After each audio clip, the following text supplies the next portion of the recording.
Well, friends, we've come to the conclusion of another year, and what a year it was.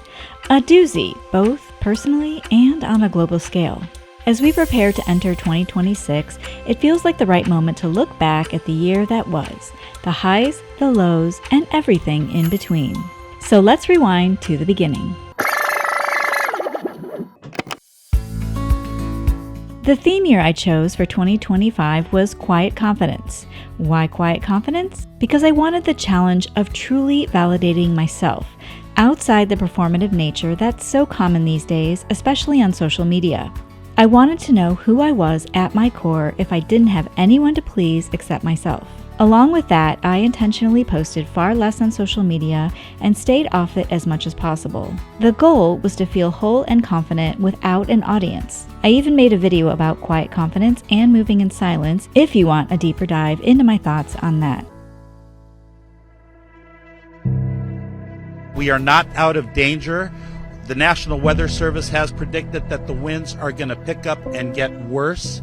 I'd love to say January started out on a positive note, both personally and in the world, but that wouldn't be honest. First came the dreaded Trump inauguration and the heavy pit in my stomach at the thought of another 4 long years. On a more local level, Los Angeles was devastated by massive wildfires. While I wasn't personally affected, the fires were about 20 miles away, you could smell, taste, and see the smoke in the air. One unexpected bright spot, if there can be one in a tragedy, was witnessing the incredible collective spirit of Angelenos. I remember dropping off clothing and household items at a local donation center and seeing the cars lined up for blocks. I also volunteered at a donation center, and the sheer volume of people and donations was astonishing. It was a powerful reminder of how people can come together in times of crisis. Personally, things were okay, not terrible, but not great. I had taken time off from tap dancing to try and heal knee pain that had started back in November of 2024. During our winter show that year, I was in so much pain that I genuinely questioned whether I could keep dancing. I focused on Pilates at home and took things easy, hoping it would heal. Unfortunately, it didn't. So by late January, I returned to tap and rejoined the adult dance ensemble, doing what I could to manage the pain. Welcome. My name is Tanya, and I'm so excited you're here because today we're diving into how you can turn your love for animals into a flexible, fun, and profitable side hustle, pet sitting.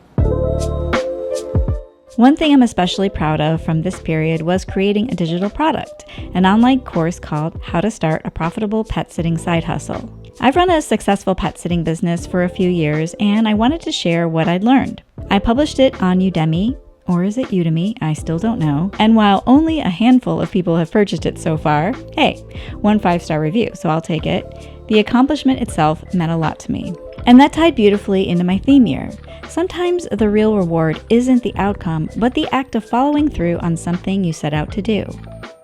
March was fairly quiet, but I did see Harry Potter and the Cursed Child at the Pantages Theater with my friend Dave. It was really good, maybe a tad bit long, but the live effects were incredible. By April, I started to emerge from the doomsday slump that marked the start of the year. I became more proactive and participated in the first major global Trump protest. Being surrounded by so many people who shared my feelings about American politics was surprisingly uplifting. It was peaceful, positive, and empowering. And no, we didn't get paid. Around this time, my dance ensemble also began performing locally. These performances continued throughout the year, so I won't list each one, but being part of this group was truly special. The women are kind, fun, and supportive, and it helped me grow more comfortable performing, especially learning how to wing it and improvise on different stages and surfaces, including grass. Tap dancing on grass is indeed an experience. May was when things really picked up. I joined both Planet Fitness and a yoga/Pilates studio to step up my fitness routine. I saw Bright Star at a local high school and it completely blew me away. The talent was exceptional and I loved both the story and the music. I also attended a spring dance recital where my friends performed and the daddy-daughter dance had me fully teary-eyed. It made me wish my parents had put me in dance when I was younger. Another standout, and one of my favorite things from the year, was goat yoga at the local botanical gardens. The instructor was hilarious and leaned fully into goat puns. We had mimosas beforehand, so no one was taking yoga very seriously. It was mostly about hoping a goat would jump on you, And they did. Their balance is unreal. We even got one-on-one photo time afterward. It was one of those days that felt wonderfully silly and light. In June, I took a solo trip to the Sierra foothills just north of Sacramento and stayed in a tiny home on a farm, something that had long been on my bucket list. It was peaceful, charming, and filled with goats and chickens. I hiked locally, including the beautiful Lake Clementine Trail along the American River, explored towns, breweries, and farms along Highway 49, and spent plenty of time relaxing and reading. So press down, just to make it flat and fit in there. In June, I stepped up my game even more and took an Italian cooking class. Yum! Had some more dance ensemble performances and did a few tiny home improvement projects. As summer got into full swing, I took full advantage of our beautiful weather and saw Shakespeare in the parks as you like it, which was really fun. I also attended Tap Fest with my friend Jen at the Debbie Allen Dance Academy in LA. The night featured student and professional showcases hosted by Chloe and Maud Arnold of Syncopated Ladies. It was an incredible evening of truly next level tap dancing.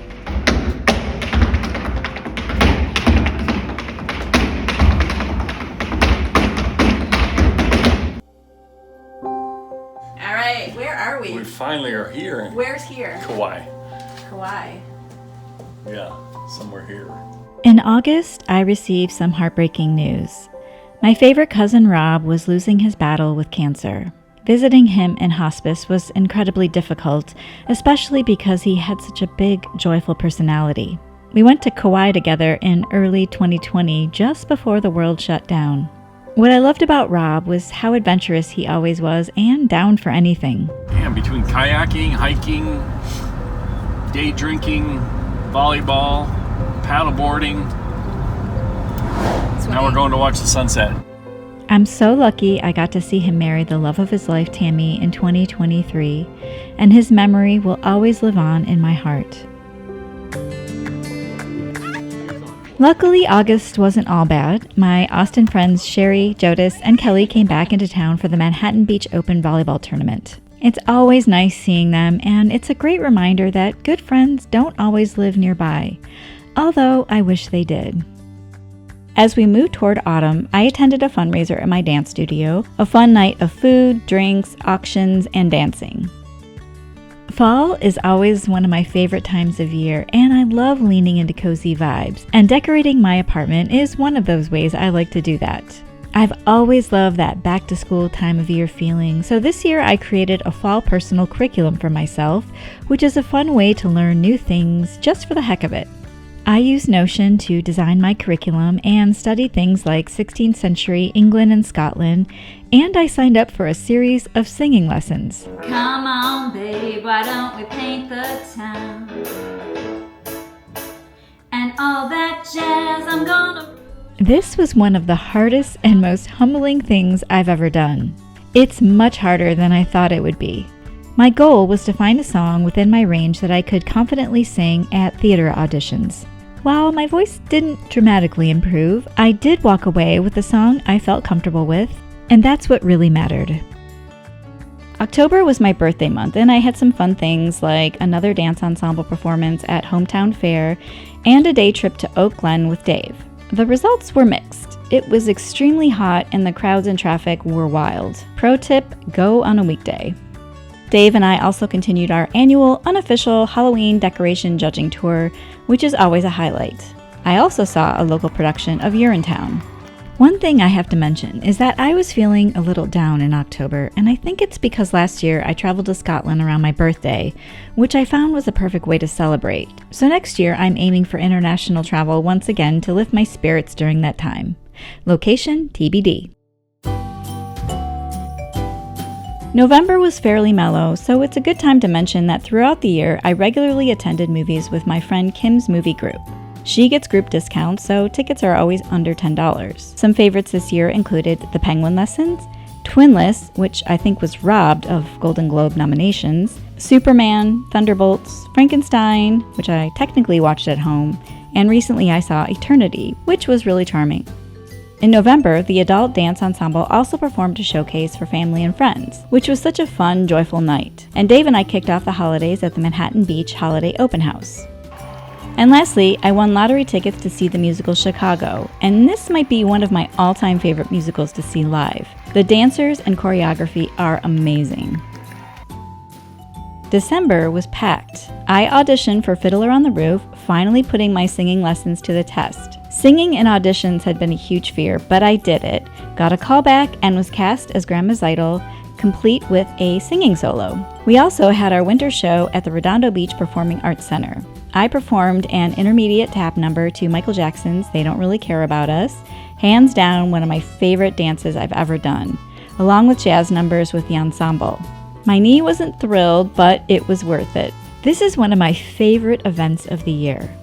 The energy is so positive and electrifying. Thanks to my friends Amy, Dave, and Mark for coming out to support me. I also saw Stereophonic in Hollywood with Dave and Kim, and while I thought it was decent, it felt long and there were so many long pauses, which wasn't really my jam. In December, I also visited Sleepy Hollow Candy Cane Lane in Torrance. And finally, enjoyed a quiet Christmas in LA filled with cozy nights, holiday movies, and of course, setting some goals and plans for 2026. So, that wraps up my year. 3 big lessons stand out for my year. First, I learned that no matter what's happening in the world, you are responsible for cultivating your own joy if you want peace. That doesn't mean ignoring reality or disengaging. It means grounding yourself so you can show up thoughtfully and sustainably. The second thing I learned is to celebrate progress, not just outcomes. Late summer, I auditioned for a play and didn't get cast.